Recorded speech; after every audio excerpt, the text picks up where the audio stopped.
किया जाए। हम लोग डिस्कस कर रहे थे, अच्छा चलिए एक काम और कर लेते हैं, बस 1 मिनट का समय दीजिए। चलिए तो हम लोग स्टार्ट करते हैं। हम लोगों का डिस्कशन चल रहा था एफ आर एस आर का 2-3 क्लास हम लोग पहले भी किए हुए हैं, है ना।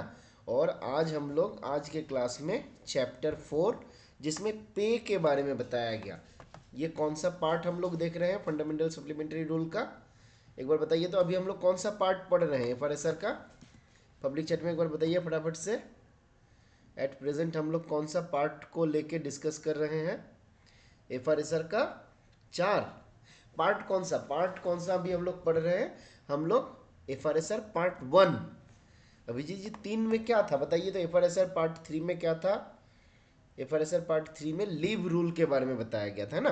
हम लोग पढ़ रहे हैं जनरल रूल्स, जिसके बारे में कहाँ पे बताया गया, जिसके बारे में बताया गया ये फंडामेंटल रूल्स पार्ट 1 में, है ना। तो हम लोग यहाँ पे एफ जो पार्ट 1 है उसके ऊपर, बेसिकली पार्ट 1 के ऊपर हम लोग डिस्कशन कर रहे हैं, जिसका चैप्टर 4 जो है वो हमको बताता है पे के बारे में। तो आज हम लोग पे के बारे में जो कुछ बेसिक जानकारी है उसको हम लोग यहाँ से गैदर करने का प्रयास करेंगे, ठीक है। हाँ, पार्ट 3 जो है वो लीव रूल के बारे में बताता है, लीव रूल 1972 के बारे में बताता है। अब पहला रूल यहाँ पे जो दिया गया फंडामेंटल रूल FR19, उसमें क्या बताया जा रहा है? तो फंडामेंटल रूल्स 19 में बताया गया, पे shall not exceed the pay sanction for the post. किसी पार्टिकुलर पोस्ट के लिए जो पे सैंक्शन कर दिया गया उससे कभी भी एक्सेस पेमेंट किसी भी गवर्नमेंट सर्वेंट को नहीं किया जाएगा, है ना। तो किसी भी पार्टिकुलर पोस्ट, जहां पे मान लीजिए कोई पोस्टल असिस्टेंट है जिसका लेवल 4 में वो ज्वाइन किया है, तो पोस्टल असिस्टेंट के लिए जो पे आपका सैंक्शन किया गया उसको वही पे हमको देना रहेगा। वहां पे हम अब उनको लेवल 5 या लेवल 6 का पे हम उनको नहीं दे सकते। तो हमेशा पे जो होगा, जिस पोस्ट में कोई बंदा ज्वाइन किया उस पोस्ट का ही पे दिया जाएगा। वहां पे हम एक्सेस पेमेंट उनको नहीं कर सकते हैं, भले ही वो मेरा कितना अच्छा दोस्त हो, मेरा कितना बड़ा रिलेटिव हो, डजेंट मैटर, है ना। अब बोला जाए कि क्या हमेशा ऐसा ही होगा कि नहीं, कभी आप एक्सेस पेमेंट नहीं कर सकते हैं? तो बात है नहीं, कुछ सर्टेन केसेस है जहां पे एक्सेस कुछ पेमेंट भी किया जा सकता है। कौन सा केस में? तो बोला गया पर्सनल पे के केस में। बोला जा रहा है accept in cases of personal पे, जिसके बारे में हम लोग फंडामेंटल रूल्स 9 के 23 के ए में डिस्कस किए। फंडामेंटल रूल्स 9 के 23 के ए में हम लोग पर्सनल पे के बारे में देखे थे, और पर्सनल पे को कैसे डिफाइन किया गया था। तो चलिए एक बार हम लोग 9 के 23 को देख लेते हैं। 9 के 23 के ए में क्या देते हैं, तो क्या बोला जा रहा है देखिए। बोला गया personal pay means additional pay granted to save from loss of substantive pay. Substantive pay का जो लॉस होता है उसको ना होने देने के कारण किसी भी गवर्नमेंट सर्वेंट को जो पे मिल सकता है उस पे को हम बोलते हैं पर्सनल पे। अब कब मिलता है? तो बोला जा रहा है कोई बंदा अगर हायर पोस्ट से लोअर पोस्ट में उसको भेजा जाता है अदर देन डिसिप्लिनरी मैटर्स में, मतलब डिसिप्लिनरी मैटर्स में अगर हम किसी को इंस्पेक्टर था वहां से पोस्टल असिस्टेंट बना दिए या पोस्टमैन बना दिए, तो वहां पे उनको लोअर पे दिया जाएगा, यहाँ पे उनको पर्सनल पे नहीं मिलेगा। बट मान लीजिए कोई एक बंदा है इंस्पेक्टर ऑफ पोस्ट, जहां से उनको पोस्टल असिस्टेंट बना दिया गया, और ये डिसिप्लिनरी मेजर्स में नहीं, किसी दूसरा और एडमिनिस्ट्रेटिव ग्राउंड पे ये रिएक्ट टू रेयर सर्कमस्टेंसेस होगा। बट अगर होता है तो ये बंदा काम तो कर रहा है पीए में, उस हिसाब से हमको उनको पैसा देना चाहिए पोस्टल असिस्टेंट का, है ना। पर क्योंकि वो पहले हायर पोस्ट में काम कर रहा था, तो यहाँ पे सब्सटेंटिव पे में जो लॉस है, इस लॉस ना होने देने के कारण यहाँ पे जो इनका बेसिक पे है माइनस यहाँ पे जो उस बंदे का बेसिक पे है, इस दोनों का जो अंतर है उसको हम देते हैं एज पर्सनल पे। और यहां पे देख लीजिए बोला जा रहा है to save from loss of substantive pay. अब हम लोग देखेंगे ये सब्सटेंटिव पे क्या है, तो इसके बारे में 9 के 21 के ए में देखिए बताया गया है ना, कि 9 के 21 के ए में। अच्छा चलिए यहाँ पे हम लोग देखे हैं ये जो बेसिक पे होता है, ये जो बेसिक पे होता है जिसके भीतर ना मेरा स्पेशल पे आएगा ना मेरा पर्सनल पे आएगा, उस बेसिक पे को ही हम बोलते हैं सब्सटेंटिव पे। बेसिक पे को हम क्या बोलते हैं, सब्सटेंटिव पे। तो ये बेसिक पे में लॉस ना होने देने के कारण उस बंदे को हम ये पेमेंट करते हैं, है ना। बेसिक पे में देखिए यहाँ पे सब्सटेंटिव पे को डिफाइन किया गया था। म्यूट कर लीजिए, किसी का अनम्यूट है। विशाल जी, विशाल जी म्यूट कर लीजिए। देखिए यहाँ पे कैसे डिफाइन किया गया विशाल जी। एक मिनट सर। ओके भाई, चलिए। तो यहाँ पे देखिए 9 के 28 में डिफाइन किया गया सब्सटेंटिव पे को। 9 के 28 में डिफाइन किया गया सब्सटेंटिव पे को। क्या बोला जा रहा है, सब्सटेंटिव पे मींस पे अदर देन स्पेशल पे और पर्सनल पे। अब हम लोग पे, अब पे जब हम लोग देखे थे, पे को कहां पे डिफाइन किया गया था बताइए, पे को कहां पे डिफाइन किया गया था।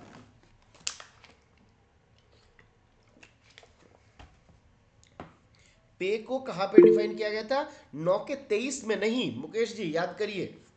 9 के 23 में तो पर्सनल पे हम लोग देख रहे थे। 9 के 21 के ए, 9 के 21 के ए में आपका पे को डिफाइन किया गया था। और महेश जी 9 के 21 के ए के एक में बेसिक पे को डिफाइन किया गया था। तो हमारा 9 के ए में जब हम लोग देखें ना, 9 के 21 के ए में डिफाइन किया गया पे को, जहां पे बोला गया पे के भीतर क्या क्या आएगा, तो एक आ सकता है बेसिक पे, फिर दो क्या आएगा, तो बोल रहे दो में आएगा ओपीएस। मतलब ओपीएस मतलब क्या था, ओवरसीज पे, फिर पी मतलब पर्सनल पे, और एस मतलब स्पेशल पे। ठीक है, फिर हमारा क्या आता है, तो बोला अगर प्रेसिडेंट ने प्रेसिडेंशियल पे मान लीजिए, चलिए प्रेसिडेंट का मतलब प्रेसिडेंट के द्वारा ऑथोराइज किया गया पे, तो ये आ गया, हम लोग मान लेते हैं इसको प्रेसिडेंशियल पे। तो क्या हुआ, बेसिक पे, ओवरसीज, पर्सनल पे और स्पेशल पे और प्रेसिडेंशियल पे। अब इन तीनों के भीतर बोला गया सब्सटेंटिव पे का मतलब क्या है, तो बोला गया पे अदर देन स्पेशल पे और पर्सनल पे, है ना, इसके साथ ओवरसीज पे भी आएगा।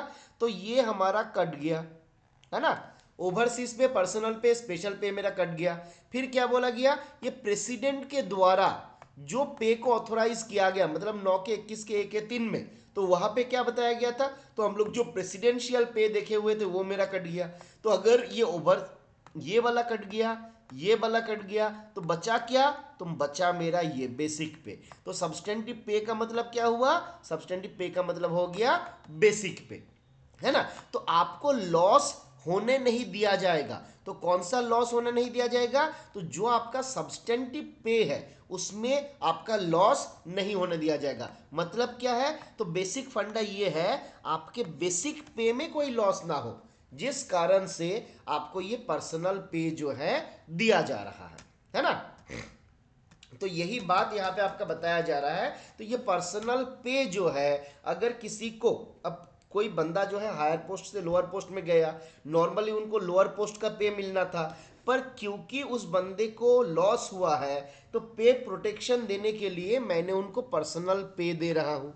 तो जब मैं पर्सनल पे दूंगा, तो एक्चुअल में जितना मिलना था उससे ज़्यादा उनको मिल रहा है। तो यही बात यहाँ पे बताया जा रहा है कि नॉर्मली एक्सेस पेमेंट नहीं किया जाएगा, किसी भी पोस्ट के लिए जो पे है उससे ज़्यादा नहीं दिया जाएगा। बट यहाँ पे पर्सनल पे को एक्सक्लूड किया गया, है ना। मतलब अगर पर्सनल पे देना है तो आप दे सकते हो, बट अदर देन पर्सनल पे किसी भी प्रकार से एक्सेस पेमेंट आपको नहीं करना है। तो यही बात देखिए यहाँ पे आपका क्लैरिफाई किया गया।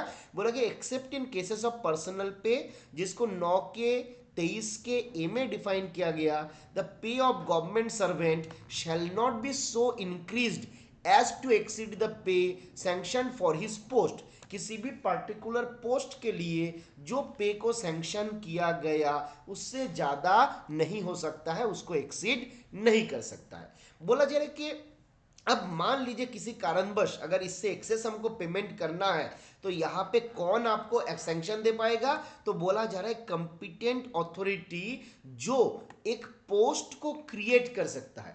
मतलब जिस कैडर के एम्प्लॉय को आप पे देना चाह रहे हो एक्स्ट्रा, उस कैडर के एम्प्लॉय का पोस्ट क्रिएशन का पावर जिस अथॉरिटी के पास, जिस मान लीजिए मिनिस्ट्री के पास या जहां पे है, वो जो है आपका ये एक्सेस पेमेंट को सैंक्शन कर सकता है। तो बेसिकली हम लोग अगर इसको मान ले कि कंसर्न मिनिस्ट्री ही जो है वो आपका क्या कर सकता है, पोस्ट क्रिएट कर सकता है, जैसे फिनेंस मिनिस्ट्री वगैरह। तो अगर उनका जब तक सैंक्शन नहीं रहेगा तब तक किसी भी पोस्ट में जो पे आपका होल्ड करता है कोई पोस्ट, उससे ज्यादा पेमेंट आप नहीं कर सकते हैं, है ना।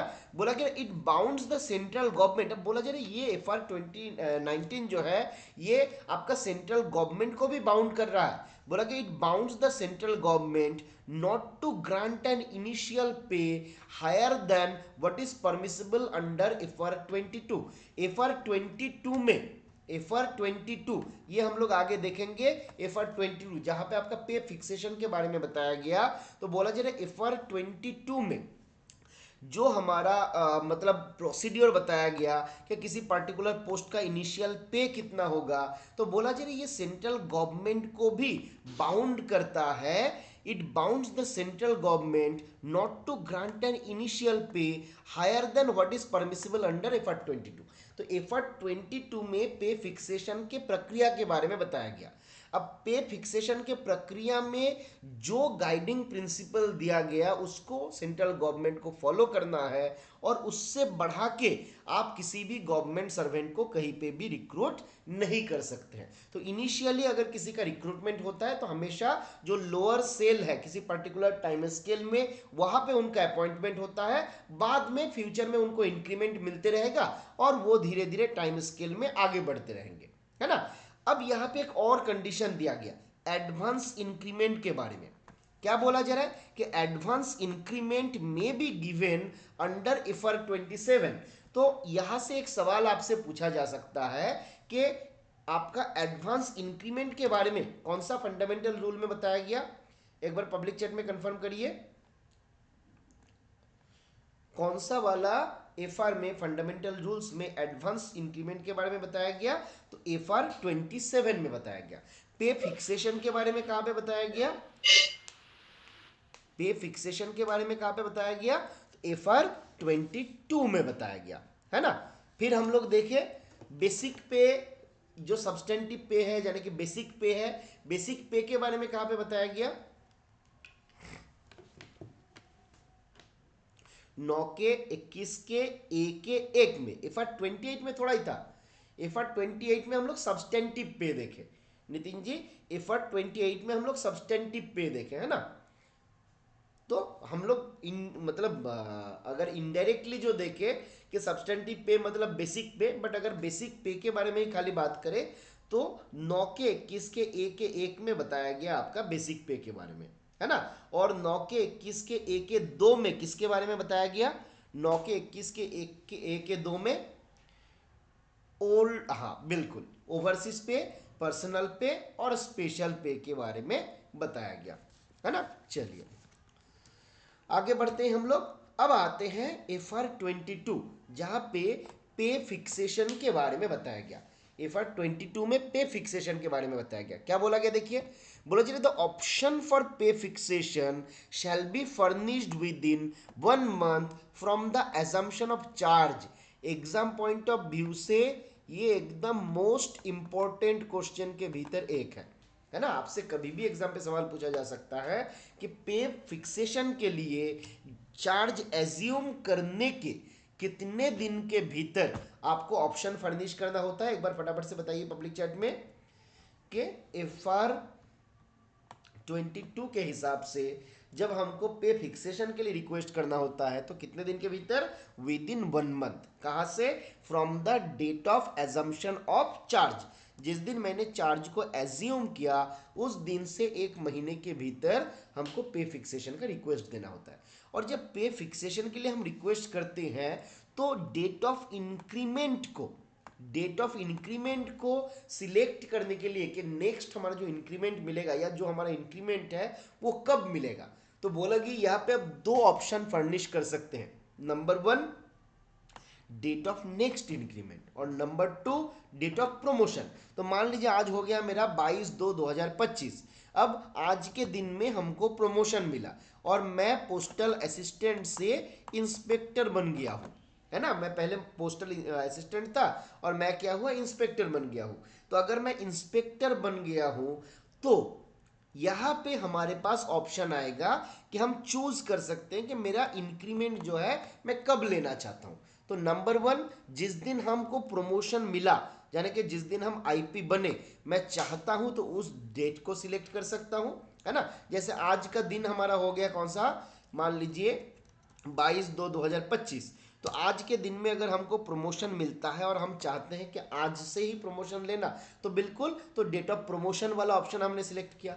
अदरवाइज हम सिलेक्ट कर सकते हैं डेट ऑफ नेक्स्ट इंक्रीमेंट। अब मान लीजिए किसी का इंक्रीमेंट जो है जनवरी में हो सकता है, किसी का इंक्रीमेंट जुलाई में हो सकता है, क्योंकि हम लोग जानते हैं इंक्रीमेंट जो है वो एनुअल होता है और उसको 1 जनवरी या 1 जुलाई को ही फिक्स किया जाता है ना। और ये इंक्रीमेंट के लिए एटलीस्ट 6 महीने का क्वालिफाइंग सर्विस का जरूरत होता है। जैसे जैसे मान लीजिए कोई एक बंदा है जिसने सर्विस में ज्वाइन किया, चलिए एक एग्जांपल मैं लेता हूं कि कोई एक बंदा है जो ज्वाइन किया 2/4/2017 में, ठीक है। तो बताइए हमको, मान लीजिए ये 2020 कर देते हैं हम, 2/4/2020। तो इस बंदे का नेक्स्ट इंक्रीमेंट कब मिलेगा,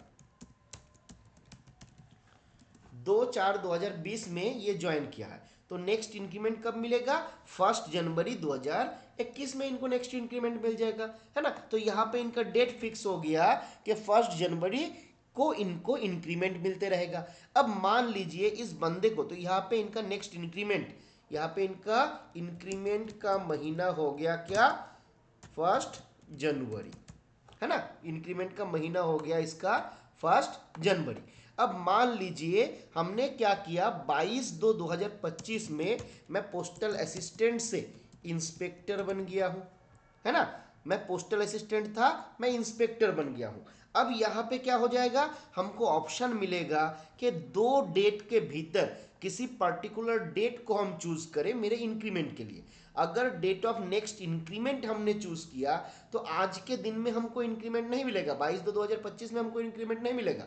हमारा नेक्स्ट इंक्रीमेंट कब था, 1 जनवरी। तो 1 जनवरी में जाके हमको 2 इंक्रीमेंट मिलेगा, है ना। 1 जनवरी में जाके हमको 2 इंक्रीमेंट मिलेगा। पर आज का दिन अगर हम सिलेक्ट करते तो आज के दिन में हमको 1 इंक्रीमेंट मिल जाता, है ना। आगे हम लोग इसको और डिटेल्स में चर्चा करेंगे और डिस्कस करेंगे कि किस तरीके से पे फिक्सेशन को किया जा रहा है।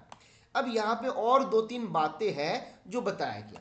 क्या बोला गया, बोला कि जब हम पे फिक्सेशन करते हैं तो it is rounded off to 100 rupees 100।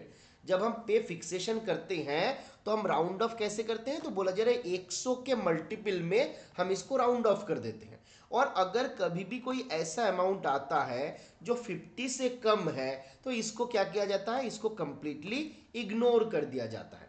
50 से कम हो गया, मान लीजिए हमारा ऐसा एक नंबर आ गया कि 22,355। तो अगर हमको 22,355 आया है तो हमको कितना लेना रहेगा बताइए, हम 22,300 लेंगे या फिर 22,000 आपका 400 लेंगे, या फिर चलिए इसको थोड़ा और ये करते हैं, हमारा आया मान लीजिए 22,350। तो हम कितना लेंगे, 22,300 या 22,400, हमारा आया है 22,350। फिर भी हमको क्या करना है, क्योंकि ये लेस देन 50 नहीं है, 50 एंड अबव है, तो हमको हायर वाला लेना होगा, ये लोअर वाला को हमको डिलीट कर देना रहेगा। हम ये 22,400 का जो सेल रहेगा, है ना, उसको हम यहाँ पे सिलेक्ट करेंगे या फिर उसका हायर वाला, है ना। टेक्निकल रेजिग्नेशन अगर कभी भी होता है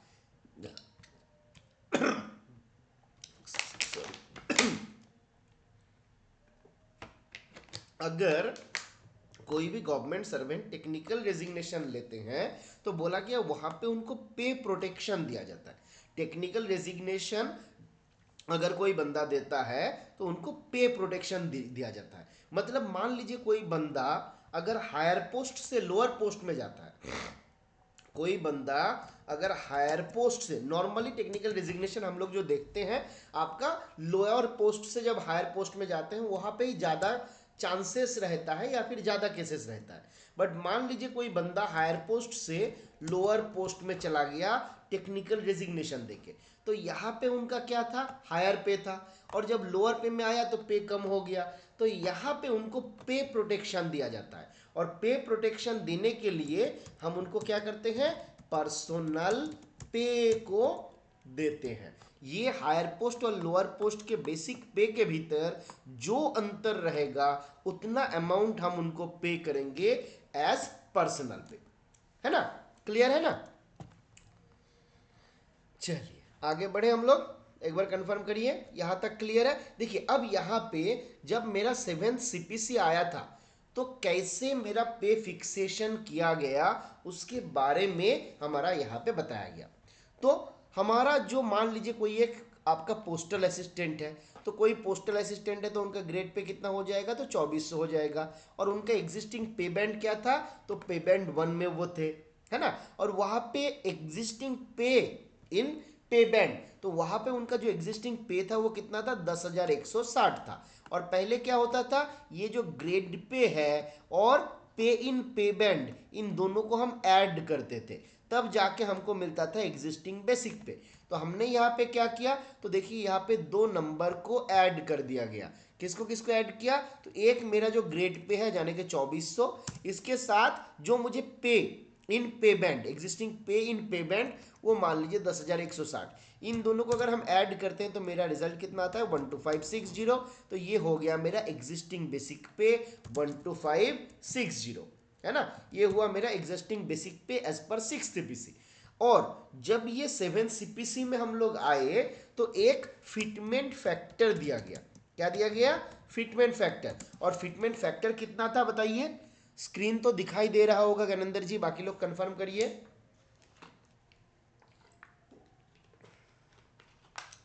फिटमेंट फैक्टर कितना है, 2.57। स्क्रीन दिख रहा है कि नहीं, एक बार कंफर्म करिए। चलिए मुकेश जी बोला दिख रहा है, एक बार पब्लिक चैट में विजिबल, नितिन विजिबल, है ना, तो दिखाई दे रहा है भाई, अच्छा दिख रहा है। तो फिटमेंट फैक्टर कितना है, 2.57। अब क्या करना है, यहां पे मेरा एग्जिस्टिंग बेसिक पे कितना था, एग्जिस्टिंग बेसिक पे था 12,560। तो हम यहां पे क्या करेंगे, 12,560 को मल्टीप्लाई करेंगे 2.57 देके। अब अगर इसको इसके साथ आप मल्टीप्लाई करते हैं तो ये रिजल्ट कितना आता है, तो कैलकुलेटर अगर खोल लेंगे तो देखिए इसका रिजल्ट आएगा 32279.20। तो ये आ गया मेरा रिजल्ट। अब पहले तो पैसा को हटाते हैं, पैसे का कोई वैल्यू यहाँ पे है नहीं, है ना, हम लोग अमीर आदमी हैं, सेंट्रल गवर्नमेंट का एम्प्लॉय मतलब बहुत अमीर आदमी है हम लोग। तो ये गया मेरा, आया हमारा रिजल्ट। अब इसको हम कितना ट्रीट करेंगे बताइए, जब मेरा आया 32,279, है ना, 32,279, तो उसको हम लोग कितना लेंगे, 32,200 एंड 200 लेंगे या 300 लेंगे। हम लोग लेते हैं कितने के मल्टीपल में, हम लोग लेते हैं 100 के मल्टीपल में, है ना। तो ये मेरा 32,279 को 32,300 हम मान लेंगे, है ना, इसको हम क्या मान लेंगे, 32,300। अब हम यहाँ पे क्या करेंगे, हम देखेंगे, मान लीजिए कोई बंदा जिसके बारे में हम लोग डिस्कस कर रहे थे वो कहाँ पे है, वो आपका पेमेंट जो हमारा 1 है, और यहाँ पे इस स्लैब में मेरा था 2400 वाला ग्रेड पे था तो इस स्लैब में था। अब यहाँ पे देखिए 32,300 मेरा आया था। तो बोला चले यहाँ पे आप चेक करिए, आइदर इसका इक्वल स्लैब में आपको इसको डालना है या फिर नेक्स्ट हायर स्लैब में डालना है ना। 32,000 32,379। तो वो कहाँ गया, ये था 32,300, ये तो हमारा है नहीं, ये मिल गया मेरा 32,300। तो यहाँ पे जब पे फिक्स किया गया तो मुझको कहाँ डाला जाएगा, तो 32,300 में हमको डाल दिया जाएगा, है ना।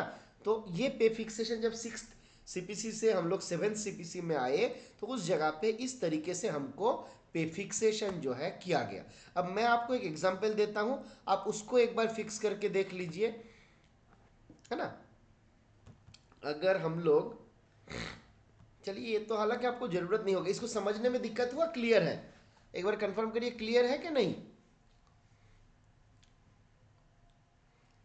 अच्छा चलिए क्लियर है, तब हम लोग आगे बढ़ते हैं, इसको छोड़ते हैं, हम लोग आगे बढ़ते हैं। ये वाला हमारा हो गया। यहाँ से सबसे इंपॉर्टेंट सवाल आपको जो पूछा जा सकता है वो ये है कि फिटमेंट फैक्टर कितना है ना। और ये कॉन्सेप्ट आपको ध्यान रखना है कि 6th सीपीसी से ये सवाल अभी हालांकि हमारा पूछा जाएगा नहीं, पर जब 6th से हम 7th में आए तो उस जगह पे ट्रांजिशन कैसा था, हमको ग्रेड पे को लेना होता था, साथ में जो हमारा पे एग्जिस्टिंग पे था उस पे को लिया जाता था, ये मिलके आता था मेरा बेसिक पे, और इसके बाद जो मेरा बेसिक पे आता था उसको हम मल्टीप्लाई करते थे 2.57 से, जो नंबर आ गया उसके बाद देखते थे उसका इक्वल और हायर सेल जो है वो क्या है, और 100 के मल्टीपल में हम लोग उसको राउंड ऑफ कर देते थे, है ना। चलिए तो ये हम लोग ऑलरेडी देखे, अब आते हैं आगे। आगे क्या बताया गया, तो यहाँ पे हमारा बताया गया एमएससीपी जब होता है तो पे फिक्सेशन कैसे किया जाता है, पे फिक्सेशन ऑन एमएससीपी। तो एमएससीपी का फुल फॉर्म क्या है, एमएससीपी का फुल फॉर्म भी कभी कभी एग्जाम पे सवाल आपका पूछा जाता है, modified assured career progression, modified के एश्योर्ड कैरियर प्रोग्रेशन। अभी कभी कभी इसमें एमएससीपी एस दे देता है, उसका मतलब होता है modified assured career progression scheme, है ना, modified assured career progression scheme. तो आपको ये ध्यान रखना रहेगा कि एमएससीपी का फुल फॉर्म क्या है। अब बोला जा रहा है कि गवर्नमेंट सर्वेंट, जब किसी गवर्नमेंट सर्वेंट को एमएससीपी मिलता है, अब ये फंडा क्या है इसका, तो बोला जा रहा है मान लीजिए कोई एक ऐसा बंदा है जिसको प्रमोशन मिल नहीं रहा है, कोई एक बंदा है जिसको प्रमोशन मिल नहीं रहा है, तो अगर कोई बंदा को प्रमोशन नहीं मिलता है और लंबा समय तक सर्विस हो रहा है तो गवर्नमेंट ने बोला भाई उसको एक ही जगह पे मत रखो, फैटिग आ जाएगा, उनको थोड़ा प्रमोशन दे दो, है ना। तो वहां पे हम उनको देते हैं मॉडिफाइड एश्योर्ड कैरियर प्रोग्रेशन देते हैं, एमएससीपी देते हैं। अब अगर एमएससीपी दिया जाएगा तो बेसिकली हमको पे बेनिफिट दिया जाएगा। मान लीजिए पहले मैं लेवल 4 में था, वहां से हमको लेवल 5 में डाल दिया जाएगा, लेवल 5 में था तो हमको लेवल 6 में डाल दिया जाएगा। और यहाँ पे जब ये स्कीम मिलता है कितने कितने साल के गैप में मिलता है बताइए एक बार। एग्जिस्टिंग पे जब 6th सीपीसी था उस टाइम पे जो आपका पे मैट्रिक्स होता था, अलग अलग स्लैब रहता था, उसी के आधार पे आपका दिया गया। सर अभी 8 सीपीसी जब आएगा उस टाइम पे क्या होगा, अभी से बोला नहीं जा सकता है भाई। 8 सीपीसी में क्या करेगा, उसमें कुछ और हो सकता है, जैसे ये एक आपका आया था फिटमेंट फैक्टर का कंसेप्ट, है ना, अभी यहाँ पे कुछ नया और कुछ दिया जा सकता है, या फिर इसी प्रक्रिया को भी रख सकता है, फिटमेंट फैक्टर को चेंज कर सकता है ना। बिल्कुल 10 20 30 इसमें जाके होता है एमएससीपी। अब मान लीजिए इस जगह पे कैसे होता है, जब भी किसी को एमएससीपी मिल रहा है तो बंदा डेट सिलेक्ट करता है अपना पे फिक्सेशन का, तो आइदर वो डेट ऑफ प्रमोशन को सिलेक्ट करेगा या फिर वो डेट ऑफ नेक्स्ट इंक्रीमेंट को सिलेक्ट करेगा। अब मान लीजिए किसी ने डेट ऑफ प्रमोशन को सिलेक्ट किया तो क्या बोला जा रहा है, 1 increment to be awarded and placed on equal और next cell of the concern level, है ना। तो मान लीजिए मैं पहले था 31,400 में, ठीक है, मैं कैलकुलेटर थोड़ा ओपन कर लेता हूं ताकि आप लोगों को देखने में आसानी हो और समझने में आसानी हो, हम आपको थोड़ा बोल पाए, है ना। तो मैं था 31,400 में। अब मान लीजिए मैंने क्या किया, फिक्सेशन का डेट लिया, डेट ऑफ प्रमोशन, है ना, डेट ऑफ प्रमोशन मैंने सिलेक्ट किया, तो बोला गया यहाँ पे हमको एक इंक्रीमेंट दिया जाएगा, एक increment to be awarded and placed on equal और next cell of concern level. तो हमको कहां पे डाला जाएगा बताइए? 31,400 मेरा था। अब इंक्रीमेंट जब होता है, कितना परसेंटेज का इंक्रीमेंट हम लोग देते हैं? अगर किसी को इंक्रीमेंट दिया जाएगा तो कितना percentage? Mukesh ji, Mahesh ji, Nitin, very good. तो हम 3% का इंक्रीमेंट देते हैं। तो अगर मेरा 31,400 था, इसमें हम 3% का इंक्रीमेंट दे तो कितना आ जाएगा? 31,400 इंटू 103 बाई 100। तो ये कितना हो जाएगा? 32,342। तो यहाँ पे मेरा आ गया 32,342, है ना। अब यहाँ पे क्या बोला जा रहा है? अब जब 32,342 मेरा आएगा, है ना, तो मैं क्या करूंगा? One increment to be awarded and placed on equal और next cell of concern level. अब यहां पे मेरा और एक बात आता है, जब हम इसको कैलकुलेट करते हैं तो हमने क्या देखा? जब पे फिक्सेशन होगा it is rounded off to 100, है ना। अगर एक 50 से लेस रहेगा तो हम उसको इग्नोर करते हैं, है ना। और अगर इसके ऊपर रहेगा तो नेक्स्ट 100 में जाते हैं। तो यहाँ पे मेरा आया था कितना? यहाँ पे मेरा आया था, कहा गया 32,342। तो इसको मैं क्या ट्रीट करूंगा? इसको मैं ट्रीट करूंगा 32,300, 32,300। और उसके बाद देख लीजिए यहाँ पे कि इसका इक्वल और नेक्स्ट सेल क्या है। तो यहाँ पे देखिए 32,300 तो हमारा कुछ है नहीं, तो यहाँ पे हमको कहाँ पे डाला जाएगा बताइए एक बार फटाफट से? कहाँ पे हमको डाला जाएगा? 32,900 में हमको डाल दिया जाएगा, है ना। क्लियर है? तो हमको कहाँ पे डाल दिया जाएगा? 32,900 में हमको डाल दिया जाएगा। क्लियर है? क्योंकि यहाँ पे मेरा 32,300 नहीं था।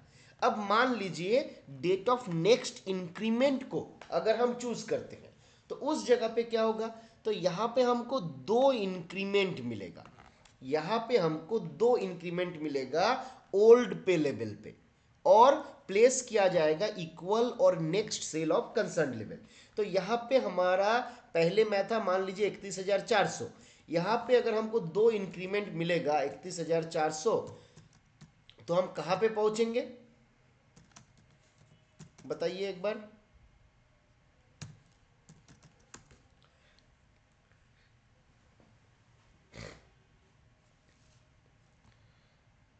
तैतीस हजार कितना आ जाएगा? कैलकुलेट कोई कर रहे हैं? 33,300, 33,300 बिल्कुल। 33,312 आ रहा था, तो 33,312 अगर आएगा, हम इसको 100 के मल्टीपल में और नीचे वाला में ये ले रहे हैं यहाँ पे, है ना, कि क्योंकि ये 50 के नीचे है तो हम यहाँ पे इसको चूज करेंगे 33,300। अब यहाँ पे आइए, यहाँ पे आके हम देखेंगे कि 33,300 कहाँ पे है। तो 33,300 तो मेरा है नहीं, तो हम इसको क्या करेंगे? हम इसको डालेंगे 33,900 में, है ना। 33,900 में डालेंगे और उसके बाद 2 इंक्रीमेंट देने के बाद तो मेरा यहाँ पे आ जाएगा। तो ये मेरा इक्वल तो नहीं हो रहा है बट नेक्स्ट हायर सेल हो जा रहा है। और ये कब से मिलेगा? तो डेट ऑफ नेक्स्ट इंक्रीमेंट जो है वहां से ही हमको ये बेनिफिट जो है मिल जाएगा। क्लियर है? तो ये 2 ऑप्शन के भीतर हमको चूज करना रहता है कि कौन सा ऑप्शन चूज करें। और उस टाइम पे हम लोग मॉनिटरी बेनिफिट देख लेते हैं कि मान लीजिए पहला वाला केस हमने किया तो इस पीरियड से लेके इस पीरियड तक मुझे इस स्केल में पे मिलेगा, तो टोटल मुझे कितना मिल रहा है। और अगर नेक्स्ट वाला में जाएंगे तो कितना हमको मिलने वाला है। तो जो हमारा हायर बेनिफिट देगा हम उसी ऑप्शन को यहाँ से सिलेक्ट करते हैं, है ना। चलिए अब आगे बढ़ते हैं हम लोग। अब आते हैं FR-23। FR-23 में क्या बताया गया? तो बोला गया चेंज ऑफ पे ऑफ ए पोस्ट। किसी पार्टिकुलर पोस्ट का अगर पे चेंज हो जाता है, किसी पार्टिकुलर पोस्ट का अगर पे स्ट्रक्चर ही चेंज हो जाता है, पे ही चेंज हो जाता है, तो उस जगह पे क्या होगा?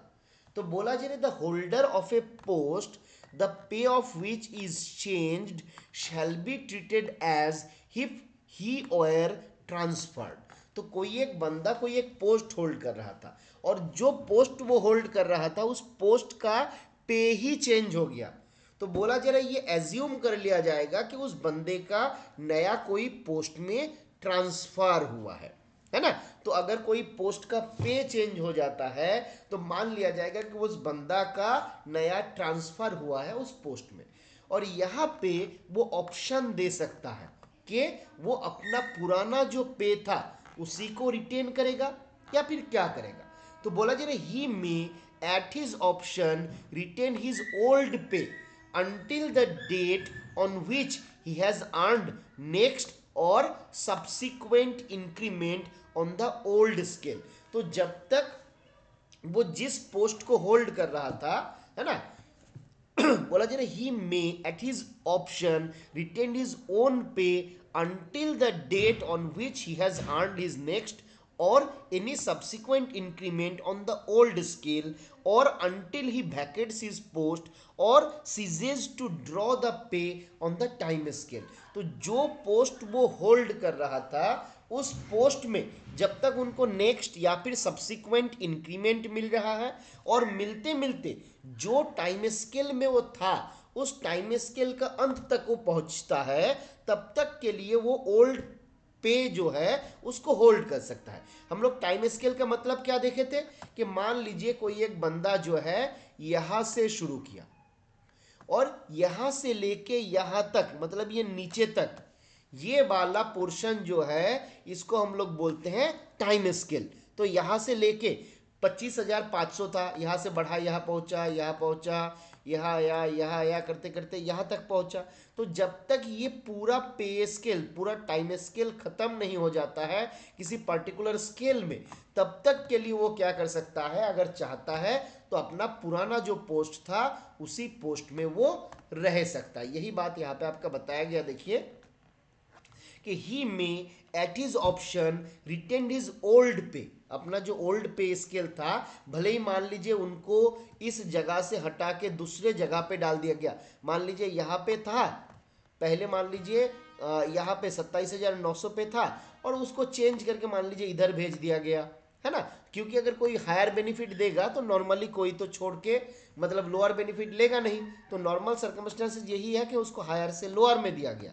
तो ये बंदा अगर चाहता है तो जब तक के लिए इस पोस्ट का लास्ट तक नहीं पहुंचता है उस टाइम स्केल का, तब तक के लिए वो क्या कर सकता है, अपना पुराना जो पोस्ट पे है उसी को वो होल्ड कर सकता है ना। या फिर अनटिल ही वैकेट्स हिज पोस्ट, जब तक वो उस पोस्ट को खाली नहीं कर देता है या फिर उस टाइम स्केल में जो पे ड्रॉ कर रहा है वो खत्म नहीं हो जाता है, तब तक के लिए वो अपना ओल्ड पे को रिटेन कर सकता है। अब जब खत्म हो गया उसके बाद उनको क्या करना पड़ेगा, तो जो पोस्ट में उनका ट्रांसफर हुआ है उसका जो पे रहेगा उसी को उनको लेना रहेगा।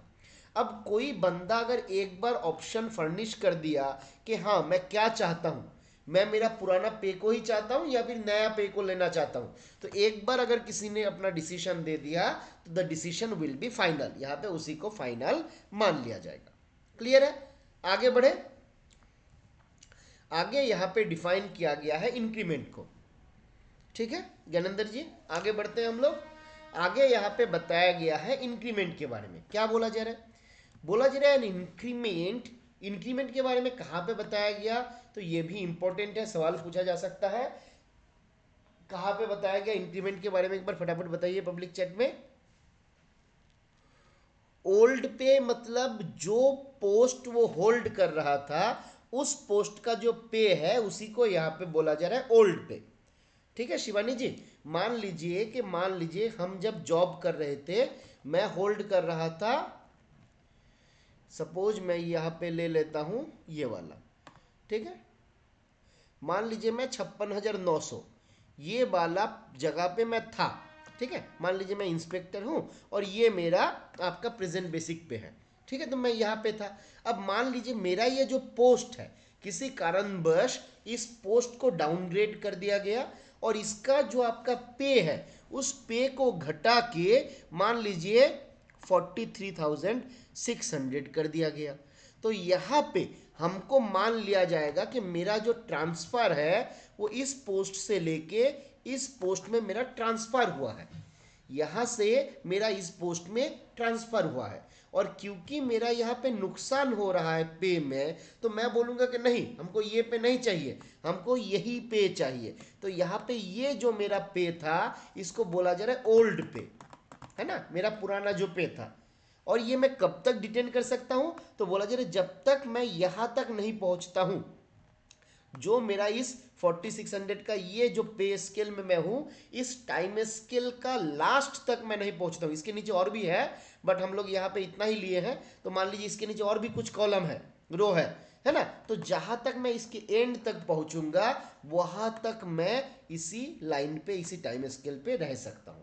क्लियर है? तो इसी के बारे में यहाँ पे आपका बताया गया है।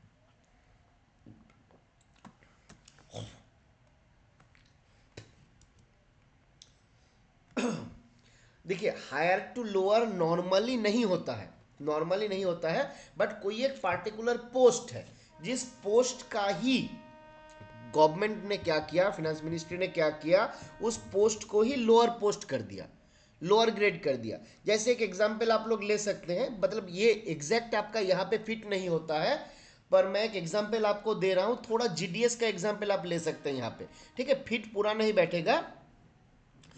अगर वे लोअर एक्सेप्ट करता है तो उसे पर्सनल पे, बिल्कुल मुकेश जी, अगर वो लोअर वाला एक्सेप्ट करता है तो उनको पर्सनल पे दिया जाएगा, एकदम दिया जाएगा, है ना, क्योंकि ये एडमिनिस्ट्रेटिव ग्राउंड पे है, ये तो डिसिप्लिनरी मैटर्स में नहीं है ना, ये डिसिप्लिनरी मैटर में है नहीं, इसलिए ये एक परफेक्ट एग्जाम्पल है जहां पे आपका उनको पर्सनल पे मिलेगा।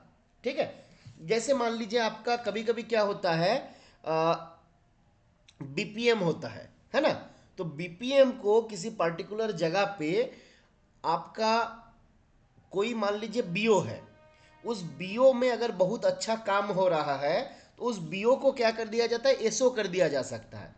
और अगर कोई बीओ को हम एसओ करते हैं तो उसका जो बीपीएम होता है वो उस एसओ का पैकर होता है।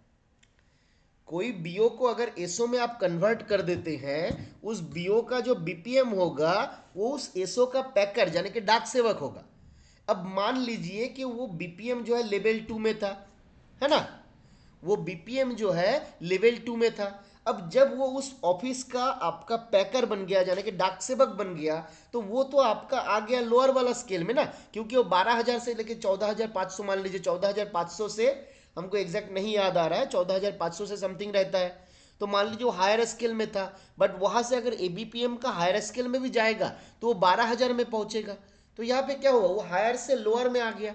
इसी प्रकार से कुछ और भी कंडीशन हो सकता है जहां पे एडमिनिस्ट्रेटिव ग्राउंड पे कोई पोस्ट जो है उसको डाउनग्रेड कर दिया गया, है ना, डाउनग्रेड करके क्या कर दिया गया, उसको हायर से लोअर पोस्ट में भेज दिया गया, उसका जो पे है उसको लोअर पे में भेज दिया गया, है ना। तो ऐसा जगह पे इस प्रकार का घटना हो सकता है। ये सारा जो है रेयर टू रेयर सर्कमस्टेंसेस है, जो मतलब जीते जी आपके सर्विस पीरियड में नजर नहीं आएगा, बट क्योंकि हमको एग्जाम देना है तो ऑप्शन यहाँ पे है, जिस कारण से इसको रखा गया है ना।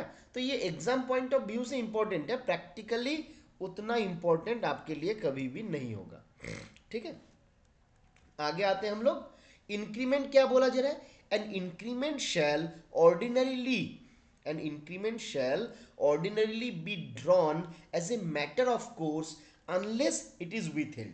तो बोला जा रहा है अगर इंक्रीमेंट को हम कभी भी, ये क्या होता है, मैटर ऑफ कोर्स है। मैटर ऑफ कोर्स का मतलब क्या हुआ, जो मिलेगा ही मिलेगा। चलिए 1 मिनट का टाइम दीजिए हमको, 29600 इंटू 103/100। हाँ, चलिए अब देखिए, हम लोग जब इंक्रीमेंट होता है, इंक्रीमेंट को क्या बोला गया, इंक्रीमेंट को बोला गया it is a matter of course. Matter of course मतलब क्या है, जो होना ही होना है। बेसिक भाषा में हम लोग इसको बोल सकते हैं ड्यू, जैसे हम लोग ड्यू बैक के बारे में बोलते हैं ना, कि ड्यू, कि ये मिलना, मिलेगा ही मिलेगा, मतलब मैटर ऑफ कोर्स। ठीक है, जो मिलना ही मिलना है। कब मिलना है, अगर पार्टिकुलर पीरियड का जो सर्विस है, रिक्वायर्ड जो क्वालिफाइंग सर्विस है, 6 महीने का जो सर्विस चाहिए कंटिन्यूअस, वो अगर हो गया तो उस बंदे को आपका इंक्रीमेंट मिलेगा ही मिलेगा। और इंक्रीमेंट जब मिलता है तो पे को कैसे हम ट्रीट करते हैं, तो देखिए मान लीजिए यहाँ पे तो बेसिक फंडा देखिए, पहले का कैलकुलेशन थोड़ा गड़बड़ था, अभी का कैलकुलेशन में कोई झंझट है नहीं। कि मान लीजिए कोई बंदा आपका यहाँ पे था, है ना, 53,600 में, और जब 53,600 में वो था, एक इंक्रीमेंट मिला तो कहाँ पे आ जाएगा 55,200 में, फिर इंक्रीमेंट मिला 56,900 में, फिर मिलेगा 5806, है ना, 600 में। तो इस तरीके से आप इसको समझ सकते हैं कि वो कहाँ पे था और एक इंक्रीमेंट मिलेगा तो कहाँ पहुंचेगा। अब इसका कैलकुलेशन भी देख लीजिए, आपको स्लैब याद रखने का जरूरत नहीं है। बहुत सारा जगह पे क्या होता है ना, हम लोग जब टीए बिल बनाते हैं तो आपको ध्यान रखने में दिक्कत होता है कि मेरा एट प्रेजेंट में कहाँ पे हूँ। कभी कभी हम लोगों का पुराना याद रहता है, नया याद नहीं रहता है। अब मान लीजिए कि आप इंस्पेक्टर पोस्ट में ज्वाइन किए हैं, तो आपका इंस्पेक्टर पोस्ट में अगर ज्वाइन करिएगा, आपका बेसिक पे कितना होगा बताइए ज्ञानेंद्र जी, फटाफट पब्लिक चैट में बताइए। अगर आप इंस्पेक्टर पोस्ट में ज्वाइन करिएगा तो आपका बेसिक पे कितना होगा 44,900। ठीक है, अब हम लोग क्या करते हैं, अगर हमको नेक्स्ट इंक्रीमेंट मिलेगा तो मेरा बेसिक पे कितना होगा बताइए फटाफट से। कैसे कैलकुलेट करेंगे, तो 44,900 को मल्टीप्लाई करिए 103 से और डिवाइड करिए 100 से, कितना आता है 46,247। अब 46,247 अगर आया है, इस यहाँ पे हम लोग क्या देखे थे कि जब हम पे फिक्सेशन करते हैं तो राउंड ऑफ कैसे करते हैं। अगर 50 के नीचे रहेगा तो हम क्या करेंगे, नीचे वाला में आ जाएंगे। अगर 50 या उसके ऊपर है तो ऊपर वाला में चले जाएंगे। तो 46,247 हुआ, तो मेरा नेक्स्ट स्लैब क्या है देखिए, यहाँ पे हम कहाँ पे थे, हम थे 44,900 पे, हम यहाँ पे थे 44,900 पे। एक इंक्रीमेंट मिला तो हम कहाँ पहुँच गए 46,200 पे। अब नेक्स्ट इंक्रीमेंट मिलेगा तो आप सिमिलरली देख सकते हैं, 46,200 मान लीजिए मेरा था। अब यहाँ पे इंटू 103 बाई 100 तो कितना आएगा 47,586। 47,586 अगर होगा तो हम कितना लेंगे एक बार बताइए। 46,000 कितना आया था 586, इसको हम लोग कितना लेंगे, सॉरी 47,586, इसको हम लोग कितना ट्रीट करेंगे बताइए फटाफट से। 47,600, बिल्कुल। तो देखिए यहाँ पे अगला सेल यही होगा, है ना। तो ये सारा कैलकुलेट करके बिठाया हुआ है, हमको ये कैलकुलेशन का जरूरत नहीं पड़ेगा। अगर आप यहाँ पे हो, अगला इंक्रीमेंट में यहाँ, फिर इंक्रीमेंट में यहाँ, इसी तरीके से हमको जाना है ना। तो यही बात आपका बताया गया है कि इंक्रीमेंट जो है हमको ऑर्डिनरीली मिलेगा ही मिलेगा। ये मैटर ऑफ कोर्स है, मतलब ड्यू है। और कब तक ड्यू है, बोला कि जब तक इसको विथहेल्ड नहीं किया जाता है, जब तक इसको विथहेल्ड नहीं किया जाता है। और ये विथहोल्ड कब होगा, ये विथहेल्ड कब कर दिया जाएगा, तो नॉर्मल सर्कमस्टेंसेस जो है in case of disciplinary proceeding, है ना। अगर किसी के खिलाफ डिसिप्लिनरी प्रोसीडिंग चला और हम लोगों को मालूम है कि मान लीजिए कोई एक बंदा है जिसको दो इंक्रीमेंट डाउन कर दिया गया या फिर आपका विथहेल्ड कर दिया गया फॉर 5 ईयर्स। बताइए ये माइनर पेनल्टी है या मेजर पेनल्टी है, withholding of 2 increments for 5 years, whether this is a minor penalty or major penalty. Mukesh, Jyotirmay, किसने किसने मेजर बोला, सीताराम, शुभेंदु,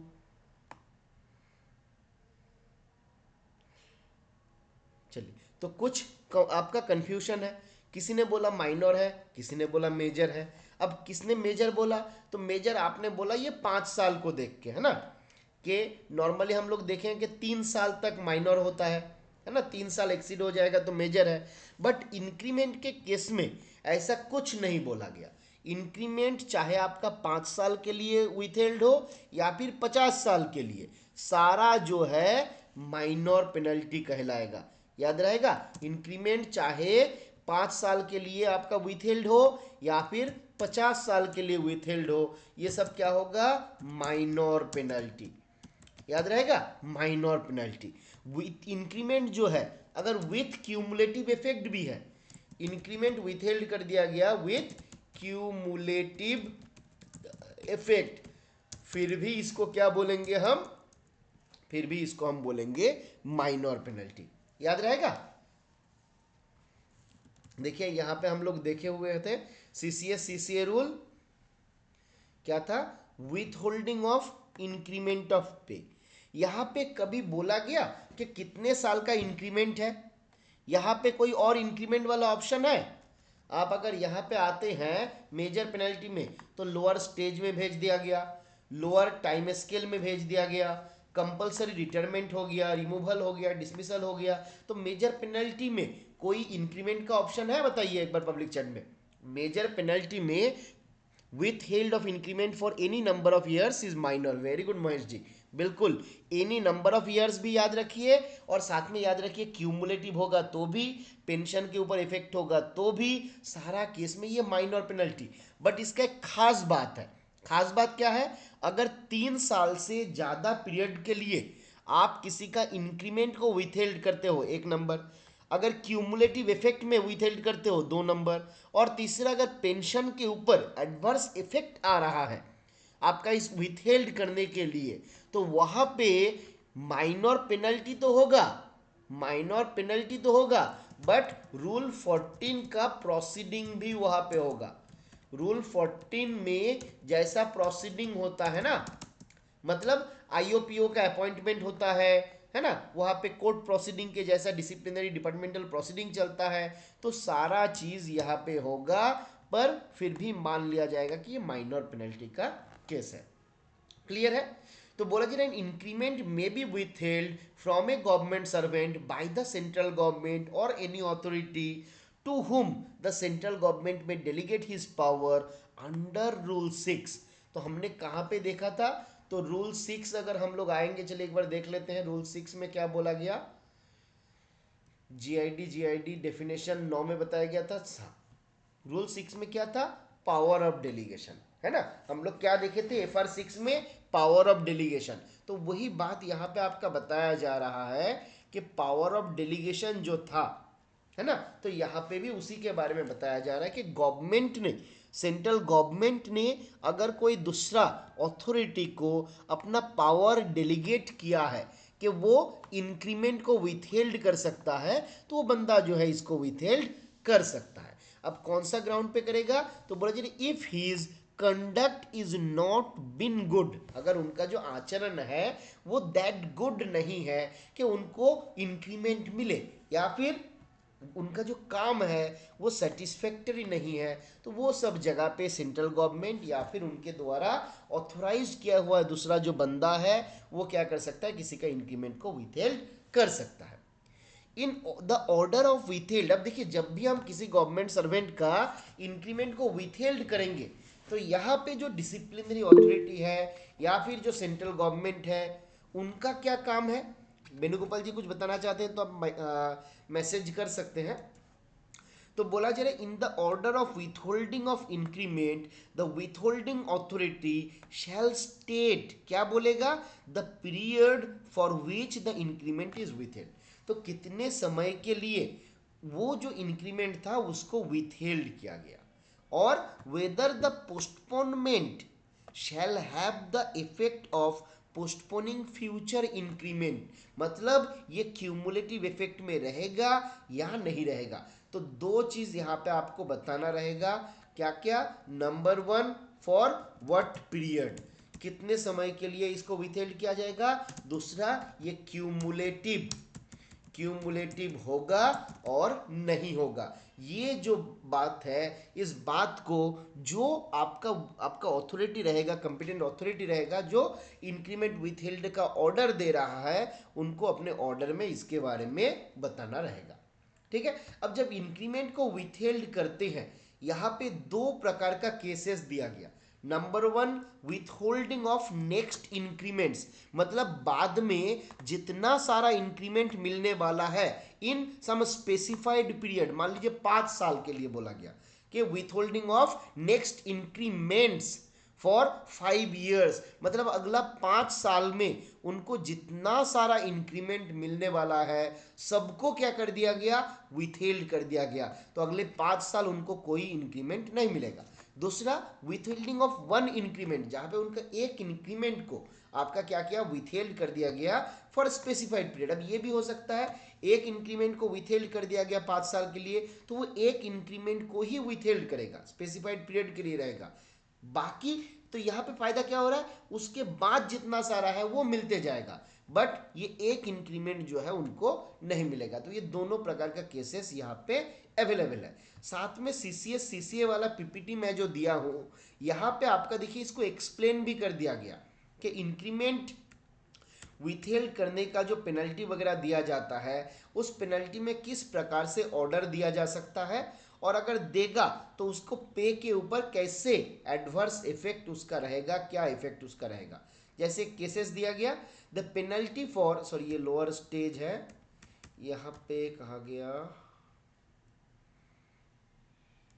अच्छा यहाँ पे हम नहीं दिए हैं,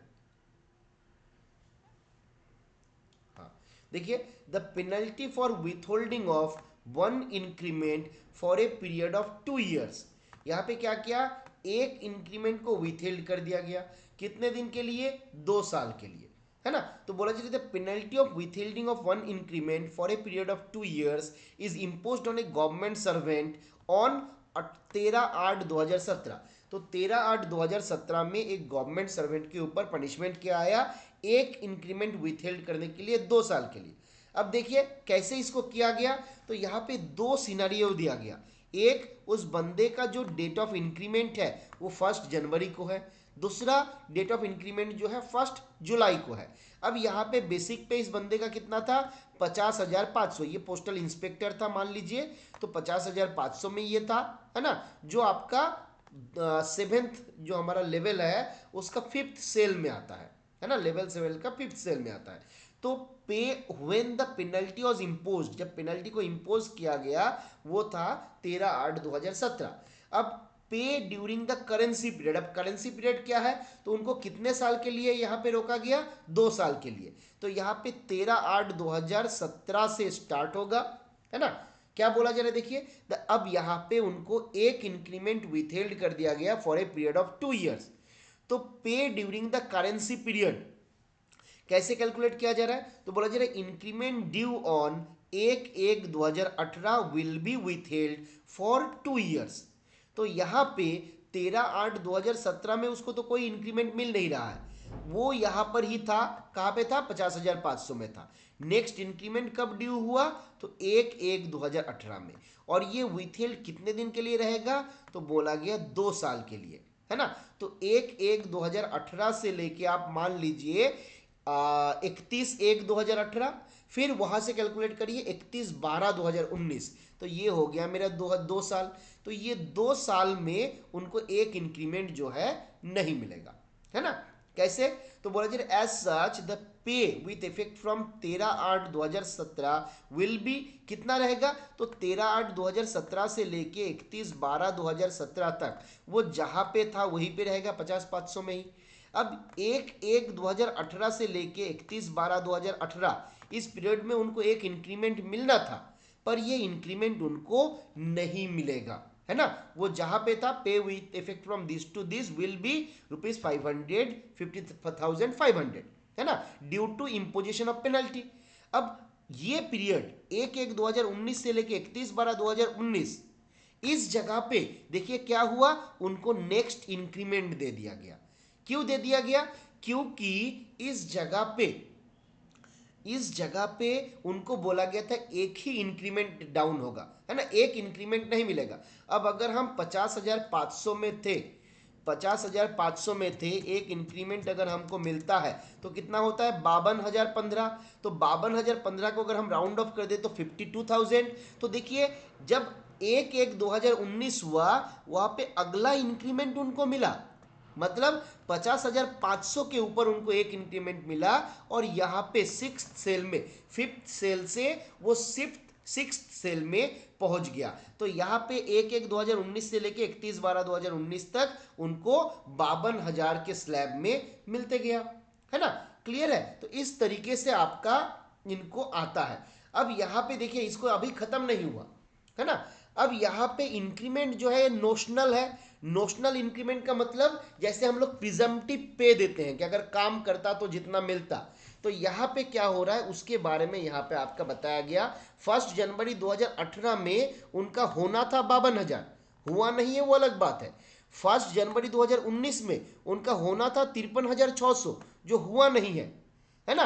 और इसके बाद उनका कितना होना है, तो 53,600 के ऊपर फर्दर इंक्रीमेंट मिलेगा और 55,200 होने वाला था।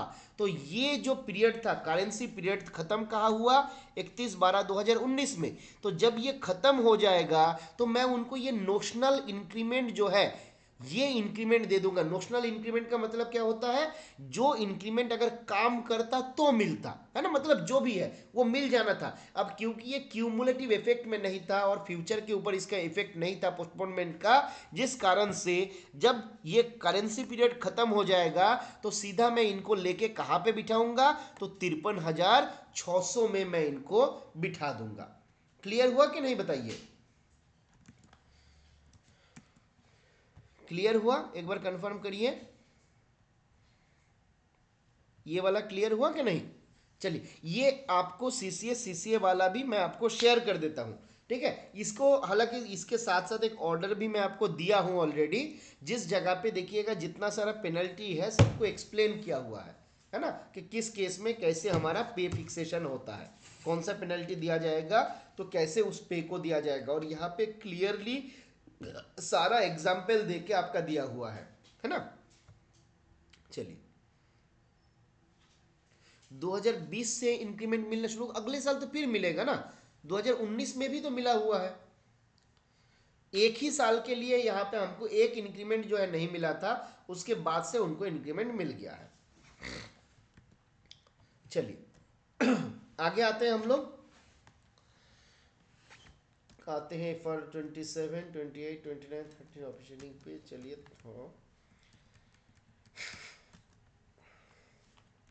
चलिए अगला वाला आते हैं हम लोग, counting of service for increment. अब जब हमको इंक्रीमेंट मिलेगा, हमने देखा था 6 महीने का क्वालिफाइंग कंटिन्यूअस सर्विस हमारा होना चाहिए। अब उसके भीतर कौन सा सर्विस को हम ट्रीट करेंगे, तो नंबर 1 हो गया ऑल ड्यूटी। किसी भी प्रकार का ड्यूटी जो है, सारा प्रकार का जो ड्यूटी है वो हमारा काउंटिंग सर्विस कहलाएगा। फिर अगर कोई बंदा ऑफिशिएटिंग कैपेसिटी में या फिर डेपुटेशन में देश के भीतर या फिर देश के बाहर अपना सर्विस देता है, तो उसको भी आपका क्वालिफाइंग सर्विस माना जाएगा, काउंटिंग सर्विस काउंटिंग किया जाएगा for the purpose of increment. फिर बोला गया all type of leave except extraordinary leave. Extraordinary leave को छोड़ के बाकी सारा प्रकार का लीव जो है वो भी आपका क्वालिफाइंग सर्विस माना जाता है इंक्रीमेंट के लिए। अब बात आता है कि एक्स्ट्राऑर्डिनरी लीव को हम मानेंगे कि नहीं, तो बोला गया सर्टेन कंडीशन है जिस कंडीशन में एक्स्ट्राऑर्डिनरी लीव को भी काउंट किया जाता है for the purpose of increment. तो क्या क्या, नंबर 1, अगर एक्स्ट्राऑर्डिनरी लीव जो है मेडिकल ग्राउंड पे है, अगर एक्स्ट्राऑर्डिनरी लीव मेडिकल ग्राउंड पे है तो उसको हम लोग सर्विस काउंट करते हैं for the purpose of increment. फिर क्या आता है, तो बोला गया otherwise than on medical certificate. अगर मान लो कि मेडिकल सर्टिफिकेट नहीं है, ठीक है, बट गवर्नमेंट सर्वेंट जो है कहीं पे सिविल कमोशन के कारण, जैसे रायोट्स वगैरह फैल गया या फिर ऐसा कुछ और मॉब, बहुत सारा मॉब एक जगह हो गया, उल्टा पल्टा कुछ हो गया है ना, दंगा हो गया, तो वहां पे अगर वो नहीं आ पाता है तो उसको भी हम लोग काउंट करते हैं for the purpose of increment. फिर क्या आया, बोला गया हायर टेक्निकल और साइंटिफिक स्टडी के लिए कोई बंदा मान लीजिए स्टडी लीव में चला गया है ना, या फिर एक्स्ट्राऑर्डिनरी लीव ले लिया कि आपका साइंटिफिक या हायर स्टडीज के ग्राउंड पे, तो वहां पर भी वो आपका काउंट हो जाएगा for the purpose of increment. फिर ज्वाइनिंग टाइम, कोई भी गवर्नमेंट सर्वेंट का जो ज्वाइनिंग टाइम है उसको भी काउंट किया जाएगा for the purpose of increment, है ना। अगर ज्वाइनिंग टाइम में उनका लीव जो है वो सस्पेंडेड नहीं, उनका लियन जो है अगर वो सस्पेंडेड हो गया तो नहीं मिलेगा, अदरवाइज आपका क्या होगा, ज्वाइनिंग टाइम को इंक्रीमेंट के लिए काउंट किया जाएगा। फिर time spent before appointment on training on stipend. बहुत सारे गवर्नमेंट एम्प्लॉय ऐसा है अपॉइंटमेंट के पहले during the period of training उनको स्टाइपेंड मिलता था, है ना। तो FR-26 बोलता है कि अगर कोई बंदा अपॉइंटमेंट के पहले ट्रेनिंग कर रहा था जिस दौरान उनको स्टाइपेंड मिल रहा था, फिर भी उनका जो पीरियड है, जो पीरियड उन्होंने ट्रेनिंग पे बिताया, वो ट्रेनिंग को भी माना जाएगा काउंट किया जाएगा for the purpose of increment. Clear है यहां तक? अगर कोई बंदा 10 दिसंबर 2021 में ज्वाइन करता है तो नेक्स्ट इंक्रीमेंट का डेट क्या होगा बताइए, फटाफट से बताइए। सवाल क्या है ये, जवाब दीजिए। बिल्कुल, है ना। किसी ने 10 दिसंबर 2021 को ज्वाइन किया, अब अगर वो कंटिन्यूअस सर्विस करता है तो उस जगह पे 1 जुलाई जो अगले साल का रहेगा, यानी कि 2022 का 1 जुलाई रहेगा, उसमें उनको नेक्स्ट इंक्रीमेंट जो है मिल जाएगा। ठीक है, चलिए तो एक काम करते हैं, ठीक है, आज हम लोग यहाँ तक ही रुकते हैं। ठीक है, उसके बाद अगले क्लास में हम लोग आगे बढ़ेंगे। बहुत सारा चीज़ है जिसको हम लोग डिस्कस करना अभी बाकी है। एक्चुअली हमको थोड़ा, मेरा एक भाई का शादी है जिसमें हमको जाना रहेगा, तो आज ही हमको निकलना रहेगा और टाइम ऑलमोस्ट हो गया है। ठीक है, तो थोड़ा सा हम आज आप लोगों से इजाज़त चाहेंगे यहीं पे। ठीक है, और शादी में आप लोगों का इनविटेशन है, आप लोग जरूर आइएगा। ठीक है, बस गूगल मैप में लोकेशन में भेज दूंगा, आप सबको आ जाना है। चलिए, तो हम लोग यहीं पे समाप्त करते हैं। 2-3 दिन हम ना क्लास नहीं करा पाएंगे शायद, तो दूसरा जो सर है वो आपका, मैं उनको रिक्वेस्ट करूंगा कि वो क्लास कंटिन्यू रखेंगे।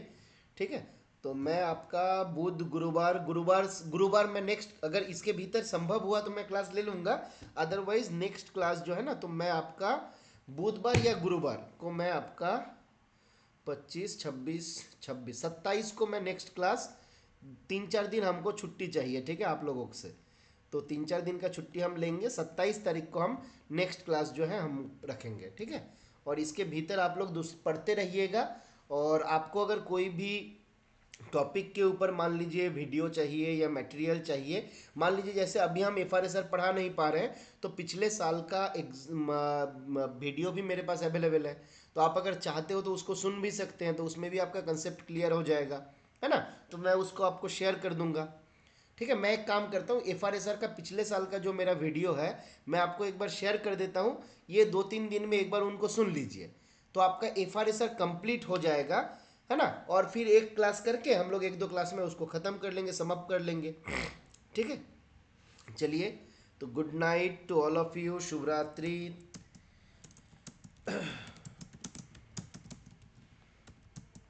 आप सब भी एंजॉय करिए और पढ़ाई भी करिए, थोड़ा थोड़ा, पूरा एंजॉय मत करिए। Good night, thank you all. हाँ, क्लास को मैं अभी शेयर कर देता हूँ, ठीक है, ज्ञानेंद्र जी।